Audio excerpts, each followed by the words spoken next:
What's up YouTube, Dar here from Zephyr War Games, and a lot of you have requested this full power, no budget restriction version of Darkworld. Now this of course is Darkworld Danger, and as a disclaimer I have avoided doing a hand loop combo route of this deck, and this is more so about board spam with huge boss monsters or being able to go into rank 8 or link climb plays. With all of that out of the way, please smash that like button, hit that notification bell and subscribe so you don't miss out on any more upcoming content. I will try and get some duels done over this weekend, locals using this deck as well, so you guys can see that on top of it. So I'm going to zoom in, we'll do it card by card. So we start off with 3. I still like to call this guy Yugioh because it sounds more menacing and badass with its name, but apparently it is Rainbow. Yeah.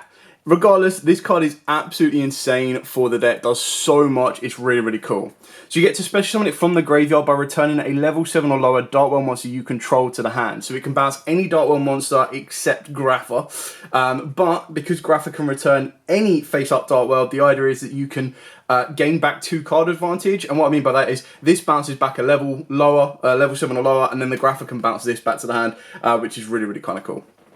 On top of that as well, if it is discarded by card effect to the graveyard, you get to add a level 5 or higher Darkworld from the deck to the hand, so obviously it searches out Grepher itself.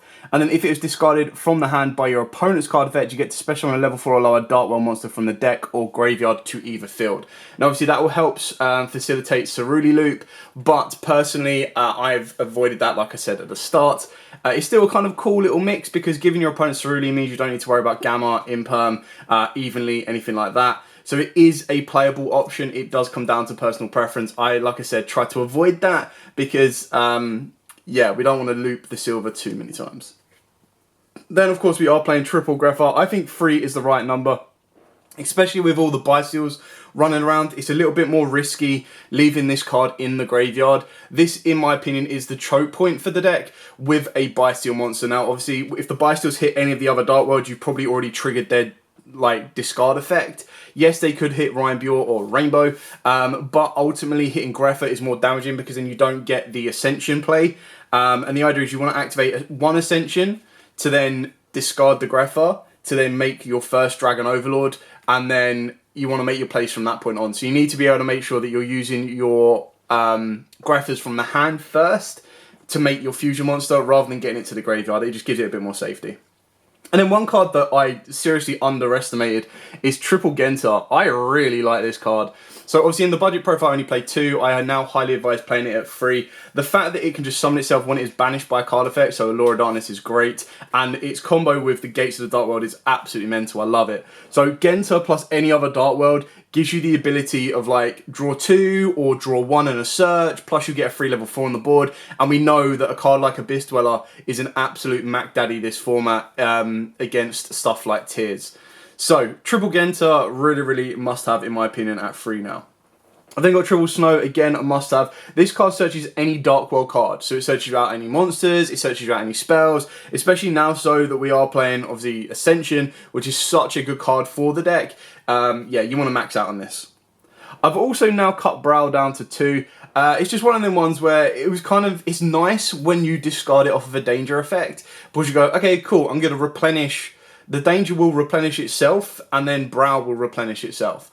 But the more and more I thought about it, it's all luck. It doesn't really net you anything specific. I would much rather see a Snow in my hand than I would a Brow and everything like that. I've also got 2 silvers. If you want to play the other cards like Gold as well, Gold is the one that's really weirdly written, but basically Gold and Silver, they'll summon themselves if they're discarded by your card effect, but if they're discarded by your opponent's card effect, Gold will pop 2 cards on the field, whereas Silver will make your opponent put 2 cards from the hand back to the bottom of the deck. So yes, that's really, really cool. You can loop these more times, and you do trigger it more so with Cerulli, because the idea is that you want to be activating 1 through the Grepher Dragon, and then you want to activate another one through Cerulli, which is obviously your opponent's effects doing that. I would probably advise Cerulli going into your sideboard game 2 or 3 if you highly expect your opponent to play evenly, which I personally would. But even then, they still need to bait it out before they get to Grepher. So yeah. Moving on to dangers, I've gone with double Nessie. Pretty straightforward on that one. I think 3 is a little bit too much. This is the issue with the deck, is that you need to get the right balance in your opening hands. You need to get the balance of dangers with Dark Worlds. If you get all Dark Worlds and no way to discard them, you're going nowhere. If you get all dangers and you keep hitting the wrong dangers, like your big guys, then you're going nowhere. So 2 Nessie, which of course will search out a danger that you want, and that then gives you control over the rest of the ones. So we are playing 2 Bigfoot, 1 Thunderbird, and 1 Ogopogo. Now I know a lot of people are playing like 3 Bigfoot, 2 Thunderbirds, definitely only 1 Ogopogo. But with the addition of Ogopogo, I have added in Chupacabra. Because even if I hit the Ogopogo, being able to put a level 8 to the graveyard, Chupacabra then becomes more consistent if it does get discarded. It instigates my rank 4 plays, which, as you'll see in the extra deck, is minimal, but the 2 rank 4s I do play are very effective. And then, of course, you've got Thunderbird, which going second, like Thunderbird and Bigfoot are absolutely insane for the deck. The issue is going first with the deck. If you're going first, you don't want to be hitting Thunderbird, you don't want to be hitting Bigfoot, because if they get discarded, they pretty much do nothing. So it's definitely something to kind of keep in mind and work around with that way. The last dangers, of course, is the 1 Schnick and the 1 Jackalope.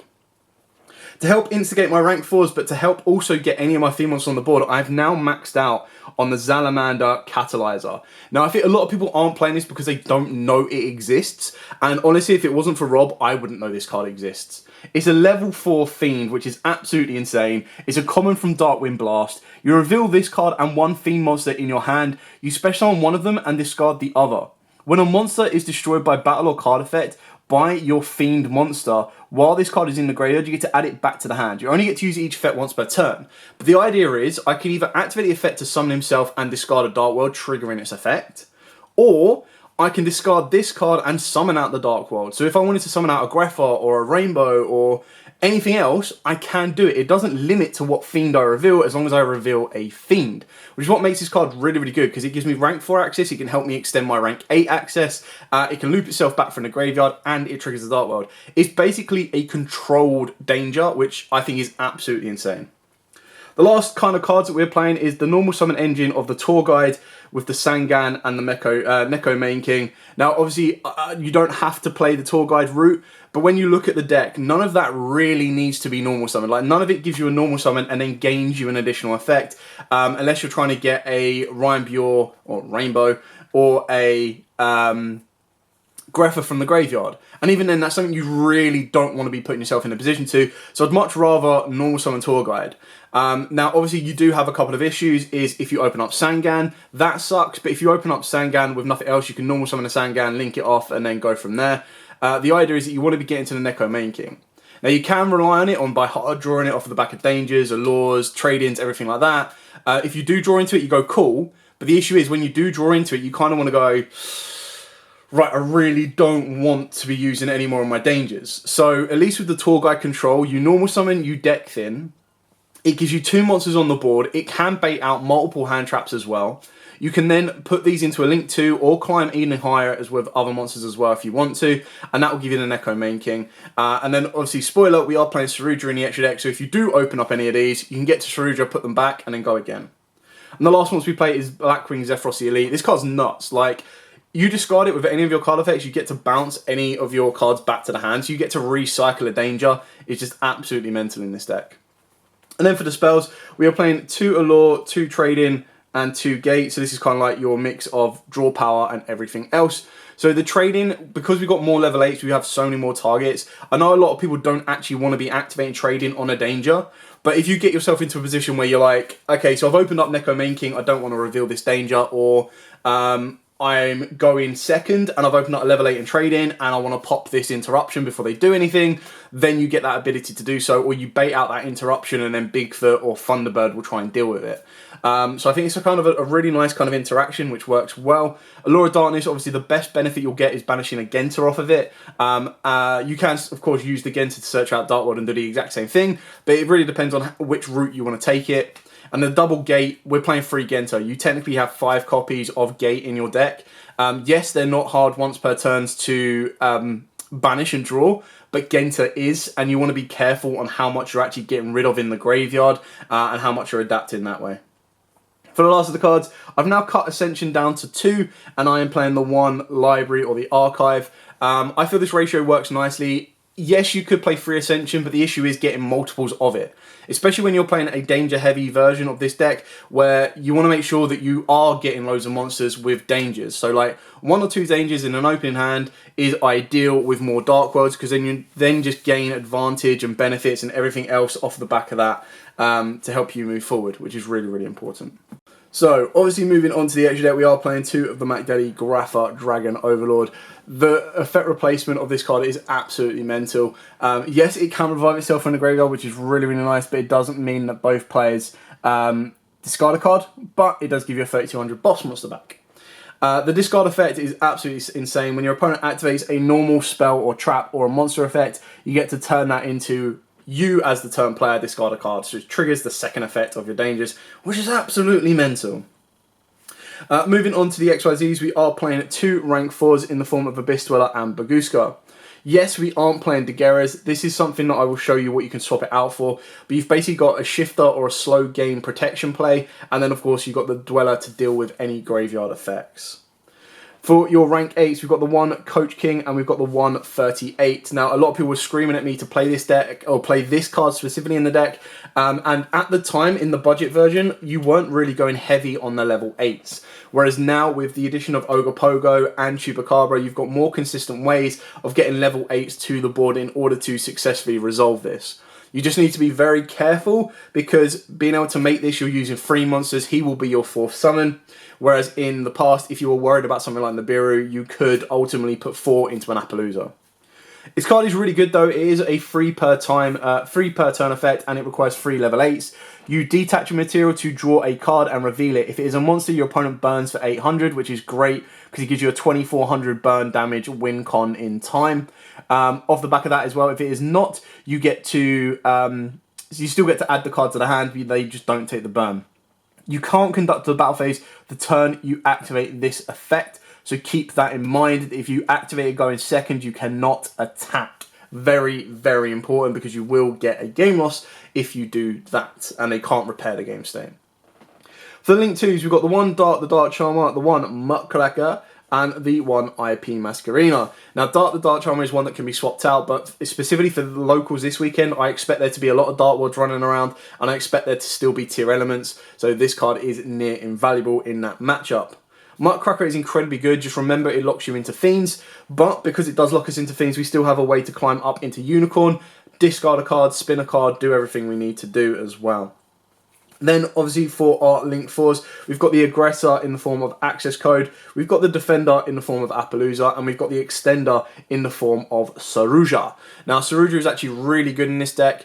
Shout out to Jordan, who uses a spicy tech in the form of Zombie Stein that lets you get into Naturia Beast Exo. Now, Exo is the fusion monster that lets you negate spells and traps. So it's really kind of a cool option. Not to mention as well, Saruja will fix your hand and can boost anything that is summoned to a zone it points to. Off the back of that, because we do play these 2 and even Access Code at sometimes, we do have World Sea Dragon Zalantis. This is really cool as an option to upgrade your Appaloosa once it's used all its negates, or upgrade your Saruja from being an extender into an aggressor by banishing the entire board, and then being able to continue to play your dangers, your Darkworlds, everything else you need to in order to kind of continue to play. And then the final card we play is the Underworld Goddess. This is to deal with any floodgate monsters that are causing you an issue, more so something like an M-Pen than anything else, because M-Pen has battle protection and is a skill drain, because, you know, why not? So, obviously, your Link monsters can't go into defense, but it doesn't matter. As long as you can climb up with the right monsters, you then just go, right, okay, Link someone using your M-Pen, good to go. Not only that, but it can deal with towers that some decks might be playing around with because of the new ban list and everything else in between. So that's it for the deck lineup and the deck list. Like I said at the start, if you'd like to see more from this deck and you want to see some test hands or you want to see a duel with this deck, then make sure you smash that like button and hit that notification bell. Plus subscribe so you don't miss out on any more upcoming content. If you do have any questions at all, by all means, please put them in the comments below. I will be more than happy to answer them for you. However, with all of that out of the way, thank you so much for watching. As absolutely always, guys, stay safe and, of course, happy dueling.